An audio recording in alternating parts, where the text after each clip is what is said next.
about to see is true. The names have been changed to protect the innocent.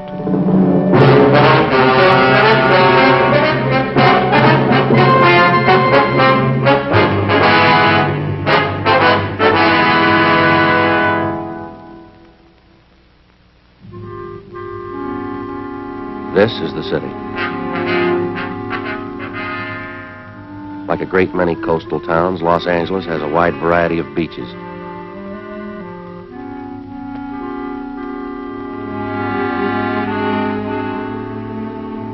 This is Long Beach, California. Like you, when I get a day off, I go here too. I'm a cop. It was Wednesday, March 18th. We were working the day watch out of Robbery Division. My partner's Frank Smith. The boss is Captain Harry Didion. My name's Friday. We'd gotten a report that a hold-up man we'd been after for months had been located. The report said he was armed. We knew he was dangerous. We had to get him.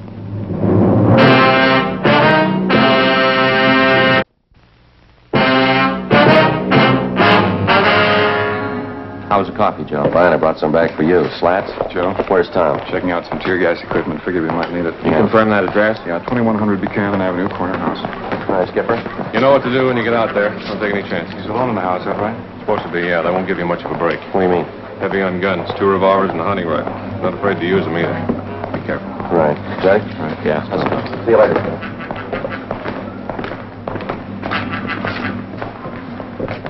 Well, it's a long haul, huh? Hope this washes it up. Hunting rifle and 2 revolvers. What do you think, Joe? 18 robberies in 3 months. You know the guy as well as I do. Yeah. What's your guess? His name was Hoffman, George R. In our files, his criminal record dated back to high school days. Petty theft, grand theft auto, burglary, armed robbery. His record included 2 terms at Preston School of Industry and 1 at San Quentin. Hoffman's latest campaign was a 3-month run of armed robberies. We tried everything we knew to stop him, but it wasn't enough. We'd failed to get a line on him until one of Captain Didion's informants came up with a tip that Hoffman had been hiding out for the past month in a small bungalow on the corner of Buchanan Avenue and Selma Street. According to the information, the suspect had a good supply of food, ammunition, and 3 guns. 10:15 p.m. Together with Sergeants Tom Gaffney and Slats Henry, Frank and I parked our car down the street and started toward the house. As we approached the house, we could see a light burning in one of the front rooms.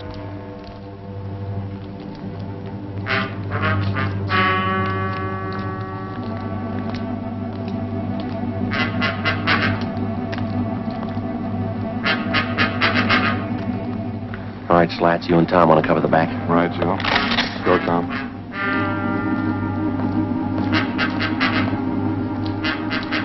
All set, Joe? Yeah, let's go. Joe. Front window. Yeah. Come on.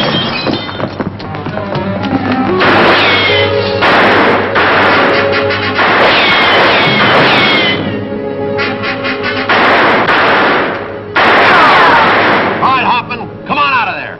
Give it up. What do you think, Joe? I don't know. We got to get him out of there. Hoffman! What do you want, Tom? I'm telling you, throw those guns out and you follow them. I ain't coming out. You try coming in, I'll blow your head off. I ain't coming out. All right, lob one in there.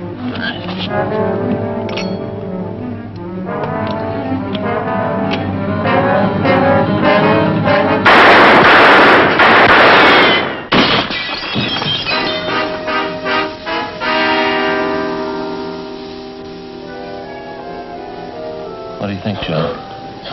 We'll come out.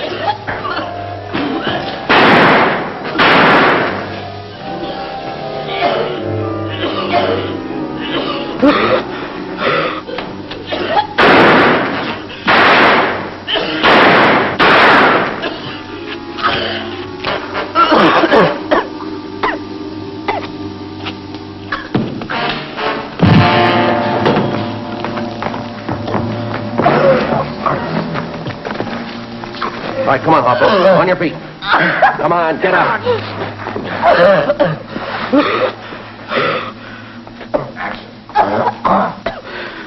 You didn't have to use gas. You didn't have to. You didn't give us much choice, mister. You got him, huh? That's right. Oh, we'll check the house, Joe. All right, Slats. See you back at the car.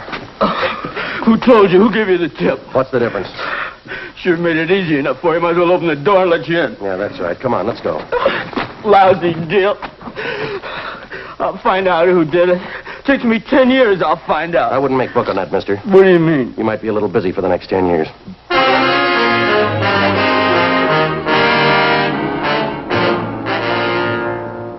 George Hoffman was taken downtown and booked on suspicion of robbery. At a special show-up, he was identified by more than a dozen of his robbery victims. Between his arraignments and his preliminary hearings, we worked together with the district attorney's office in lining up witnesses and preparing the evidence against the suspect. We figured we had an airtight case. Hoffman's trial in Superior Court was set for May 14th.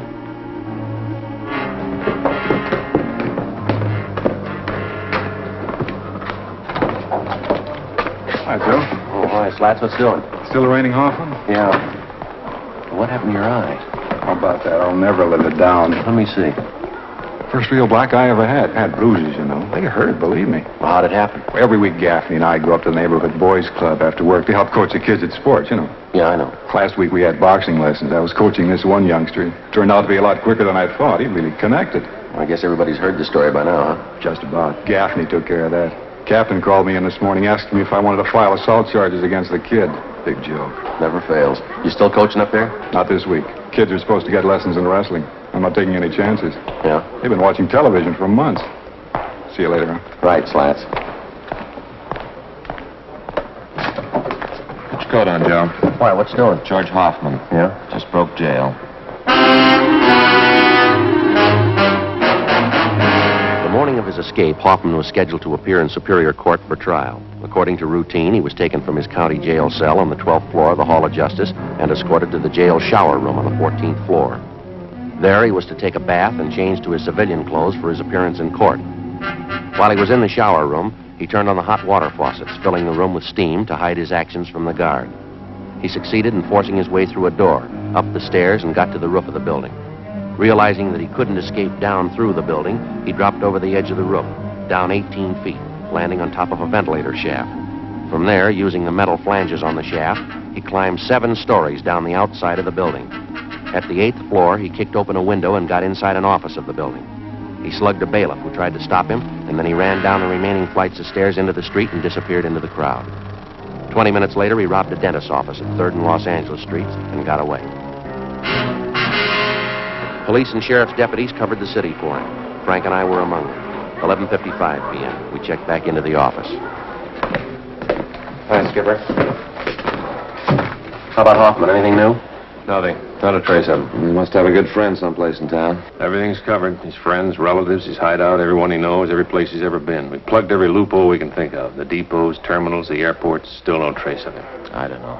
Sure is a strange one. No stranger than climbing down the side of a building. Did you check that story out, Captain? It's the truth. Apparently Hoffman planned the thing out pretty carefully. Well, how do you mean? The sheriff's men talked to some of the prisoners in the jail. They said Hoffman was practicing for it since the day we put him in there. He'd work out 5 to 6 hours every night, building up his hands and fingers. Well, how'd he do that? He used the upper bunk in his cell. He'd hang from the edge of it with the tips of his fingers. He'd do it for hours, pulling his body up and down.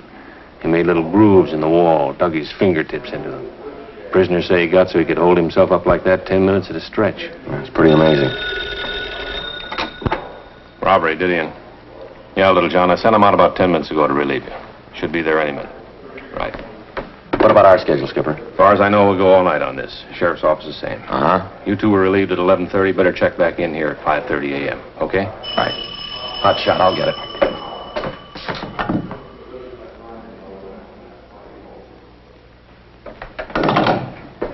What is it? Drugstore holdup. They think it was Hoffman.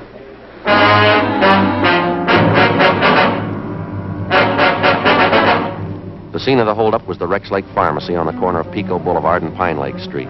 The victim, a Mr. Clarence Geringer, told us that the holdup man had entered through a rear door, slugged him, and escaped on foot with his overcoat and about $150 in cash. We showed him a number of mug shots. He identified George Hoffman as the bandit. A special detail of men were ordered on a thorough search of the general area around the drugstore. No sign of the suspect.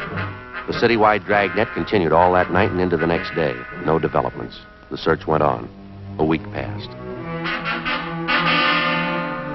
At 10 p.m. on the day Hoffman was scheduled to be tried in Superior Court, he beat up and robbed a 40-year-old liquor salesman in the Highland Park area. Again, he made good his escape. Routine investigation failed to turn up a thing. We continued to check out every possible lead.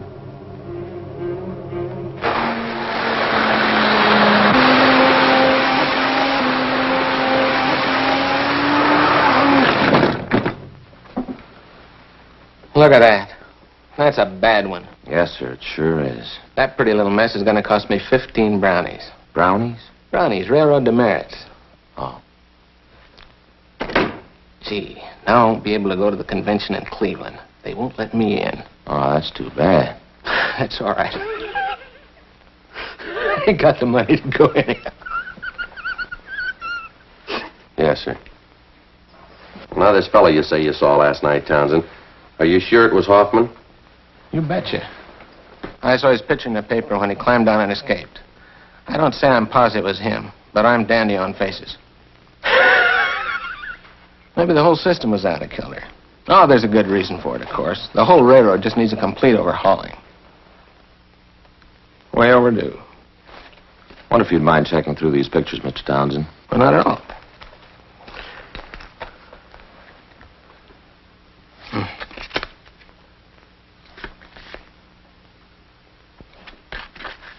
Gee, that's a mean-looking one. Well, that looks like Harvey, the president of our railroad club. Which isn't, though. He wears a brush.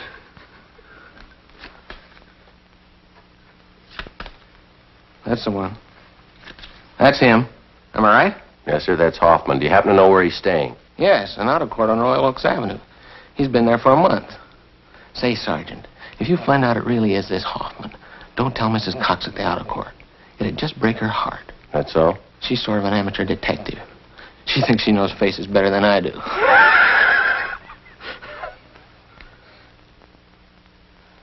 Say, you sure that isn't Harvey?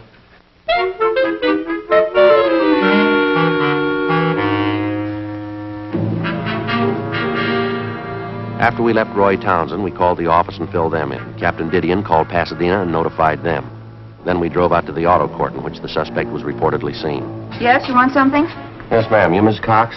Yeah, I'm the manager here. If you want lodgings, we're all filled up. You might try the Golden Eagle straight down the street there. We're police officers, Mrs. Cox. Could you hold that up a little closer? Yes, ma'am. Oh, yeah. Do you have a man named Hoffman staying here? Hoffman? No, I don't. Got a Hoffmeyer, though. Sure that's not it? Wonder if you'd look at this picture, please. Could you hold that a little closer, please? Yes, ma'am. Could you get a little closer? Well, I'm afraid not, ma'am. Oh, could you step out here, do you suppose? Thank you. Do you recognize him? Yeah, but his name's not Hoffman. It's King. Number 23. He's not in, though.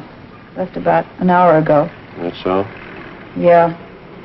I guess he won't be back for another hour.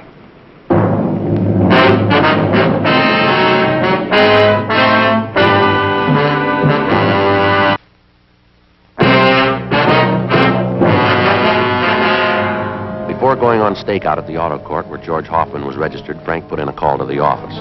The owner of the court, Mrs. Cox, gave us a pass key to cottage number 23 where the suspect was staying. We advised her to say nothing to Hoffman when he returned. We went to cottage 23 and we waited. An hour passed.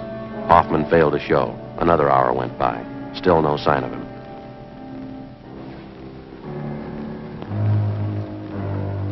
What do you think, Joe? I don't know. Way overdue. You think he might have been tipped? I don't see how. Miss Cox is the only one that knows we're here. No, she wouldn't have any reason to tip him. All his stuff's here, all his clothes. Yeah, well, relax. We've had longer waits than this. Yeah. Joe? Yeah. You see who it is? Yeah, it's a man coming from next door. All right.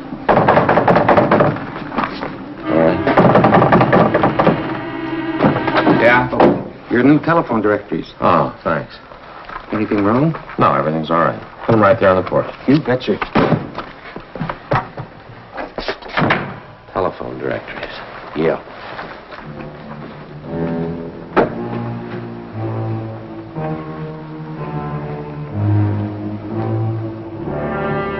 We checked with the office. No word. At 5:30, we were still waiting. You know, I was just thinking, Joe. Yeah? What about? That fella Townsend has all those trains. Must be a great hobby, electric trains. It runs into money, doesn't it? It's pretty expensive. I was going to talk to Fay about it. It's real educational. My little boy would get a big kick out of having his own train. Well, don't you think he's a little young? He's only 3 years old, isn't he? Yeah, but I could put it together for him, show him how to run it. Yeah, sure.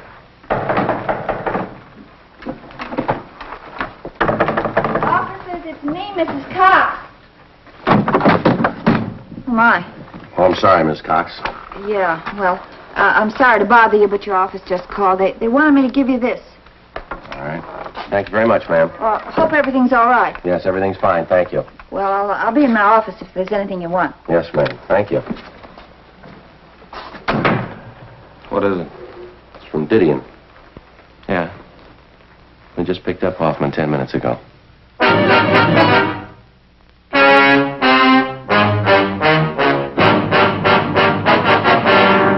The suspect, George Hoffman, was taken back to Los Angeles and lodged in the county jail. This time, there was no escape. At his Superior Court trial on August 16th, he was convicted on several counts of armed robbery and sentenced to the state penitentiary. From August to January of the following year, the months went fast. We washed up a string of liquor holdups just before Christmas. We got 2 days off. In January, Frank was off work for a week with a bad dose of the flu. Another 5 months went by. Toward the end of June, we got word that George Hoffman was no longer at the state penitentiary. After serving 11 months, the former holdup man had been paroled into the Army with a provision that he serve overseas. Another 3 weeks passed. July 12th, Tuesday. Frank and I had lunch at Eddie's Cafe, and we checked back in at the office. Good meal, huh? Want a soda, man? What for? Well, I don't know about you, but that Eddie can change his menu. Fried beans, some pastrami sandwiches, that's all we ever get. Well, from the way you dug into him, I kind of got the idea you liked him. Well, I like them, sure, but eat too much. Look at me. 3 sandwiches and 2 plates of beans. No wonder I can't eat dinner. All right, Joe. Slats? I didn't know you two were back from lunch. Okay if I grab a sandwich? Yeah, sure. Go ahead. We'll cover. Oh, there's someone waiting to see you in the next room. Oh, who is it? I'll get him. You want to come in here? Yeah, thanks. See you later, Joe. Right, Slats. Hi, Friday. Yeah? What's doing? Remember me, George Hoffman? Oh, yeah, Hoffman, in the Army uniform. I didn't recognize you. Yeah, I thought it might fool you. Guess you heard about me. Good break, huh, Sergeant? Well, I'm glad you feel that way. How you doing with the Army? I'm pretty good now. Sharpshooter. Yeah, that figures. I like it. Thought I'd drop up and see you fellas. See you still got the same partner. Smith? Yeah, we still work together. Oh, yeah, been a long time, Hoffman. How are you? Pretty good, officer, thanks. Just thought I'd stop by, show you there's no hard feelings. Sure thing. Got any idea when you're going overseas? Boys in my outfit figure day after tomorrow. That's kind of one reason I dropped in to see you. How's that? Well, I know it's pretty nervy, but I got lots of that. See, a bunch of us were on leave till tomorrow noon, figured we'd go out tonight, and I'm a little short. You know how the Army pays. Well, here's a couple of bucks, Hoffman. Will I do you any good? Oh, that's sure swell of you, Sergeant. Thanks a lot. Here's a couple more might help. I can't tell you how I appreciate this. Believe me, I'm going to see that you get this money back. It's all right, Hoffman. Thanks again for the touch. Good of you. Drop us a card if you get a chance. We'd like to know how you're doing over there. Sure thing. Bye, Sergeant. Bye. Good luck to you.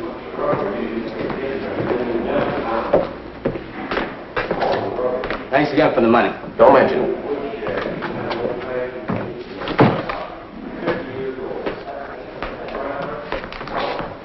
Well, looks like a turn for the better, huh? Yeah. Doggone, it never fails. My last $2. Well, we had to give him something. Yeah, but what do I do for lunch money tomorrow?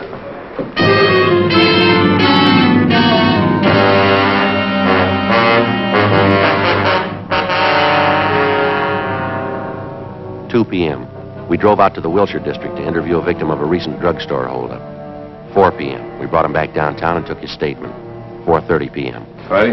Smith? Hi, Skipper. Henry says that ex-con George Hoffman was in today and you talked to him. Yeah, that's right. Have a look. The MP's just left. Well, your $2 went for nothing, Frank. Hoffman's wanted. Huh? He just broke out of Army prison this morning. Together with the Army authorities, local officers joined in the citywide search for Hoffman. At 10 o'clock that night, a food market at Santa Fe and Rialto was robbed and the proprietor was beaten.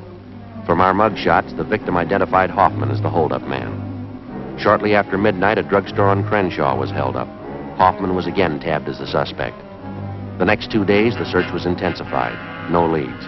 2 more days went by. Late Saturday morning, we got a call from an ex-convict who told us that Hoffman had contacted him. Hoffman said he wanted to see him. The informant went on to say that Hoffman had told him he would be at the LCD Tool and Die Works that afternoon. 12:43 p.m., Frank and I drove out to the factory. It was a large brick building on the corner of Chandler Boulevard and Verdugo out in the valley. We talked to our informant, Charles Kilgore. Like I told you on the phone. George called and said that he had to see me. He say what it was about? No, just that it was important. He said he'd call back and confirm it, and it's about that time now. Have you got any idea what it's about? Not the slightest. How is it you know Hoffman? I've known him for years, ever since high school. He's a nice enough guy, but a little impressed with himself, maybe. Well, if he's in trouble, why would he call you? I don't know. We got along pretty good in school. Maybe he figures I can help him out of whatever beef he's in. What time did he say he'd be here? He said he'd call me back and let me know. Just said that he wanted to see me, that's all. I said I didn't want to see him. I didn't want to get mixed up in anything. I know he's had some trouble with the law. Yeah? He said I was in it whether I like it or not, and he wanted to know if I was going to be alone here this afternoon. I said yes. Yeah. I got to thinking about it, decided to call you. Excuse me. LCD Tool and Die Company, Kilgore speaking. Yes? Yeah, George. Uh-huh. Sure, how soon? Okay. It's 107, right on the main floor. Come in the first street entrance, right down the hall. Okay, I'll see you then. Hoffman. Yeah? You'll be here in 20 minutes. We asked Kilgore to check with the building maintenance staff and have the halls kept clear of people for the next 45 minutes. 1:24 p.m. We talked to Sergeants Gaffney and Henry.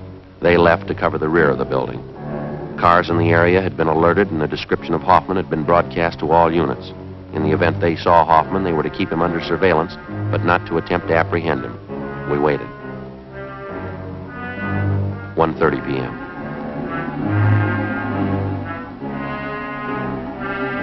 $140. $146.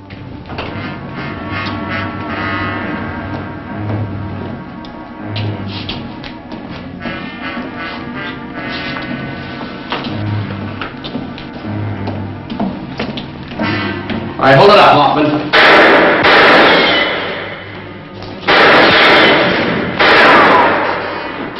Get him off. Take the stairway up.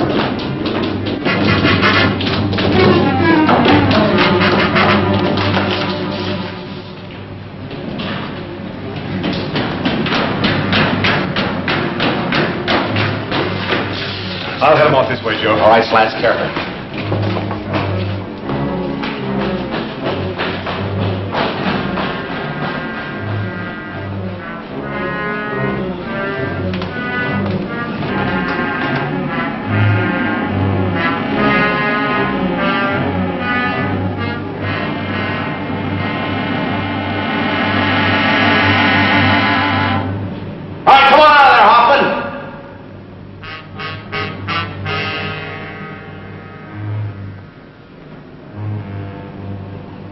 Come on out of there, Hoffman. You got no place to go.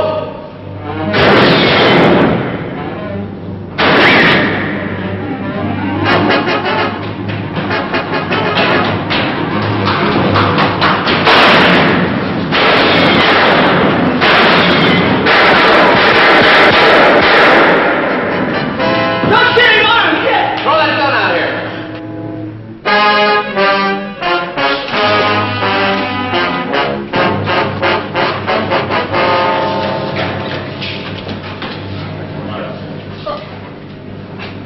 All right, let's go, Hoffman. Sure. What good's it gonna do you? I already proved it. I can break jail anytime. I proved it twice. Well, you're going right back in again. What's that prove?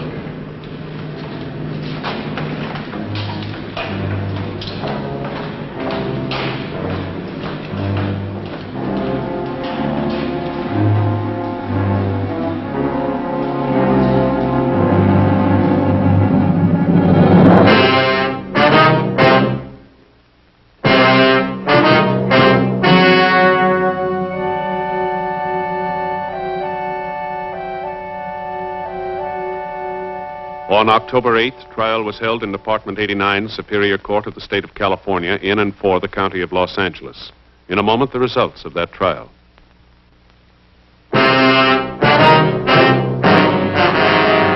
The suspect was tried and convicted of first-degree robbery, 3 counts. each sentence to run concurrently.